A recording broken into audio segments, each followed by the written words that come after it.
Hey friends, in this video I'm just going to show you how to do a confetti stitch in cross stitch. So to start, when I'm doing a confetti stitch I always use the loop method. I have videos on that, but you'll see how I do it now anyway. Oops. So I'm just going to make my first diagonal, whichever way, why can't I get my needle in? Whichever way you usually start, just start. It doesn't matter. I go usually right to left. It really doesn't make a difference though, as long as you go the same way all the time. So I go through the loop and then that's my first half done, then my next half on top.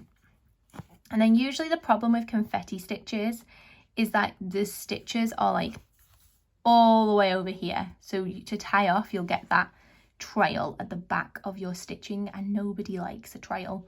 It's not too bad if you're putting it against a wall, but most of the time you want that, you don't want that trail. So what I do is I come under where I've just stitched that little loop and I pull, and then I do pull it a bit tight because it might loosen the front of your stitch when you're going underneath. Then I go under again, but leave a little loop sticking out. We like the loops in our confetti stitches.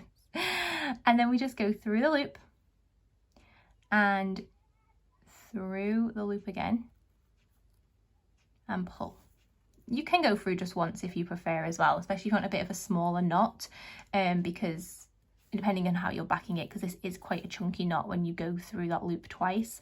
Then what I like to do is I just like to come under again, just to kind of finish that off and round it off, and then just it kind of makes your knot a tiny bit flatter, and then just snip your thread off, and that is a nice secure confetti stitch. But like I said, you do have that knot at the back sticking up, but you can go through once if you want a smaller knot, and depending on how you're backing, it's not a massive problem to have a knot at the back.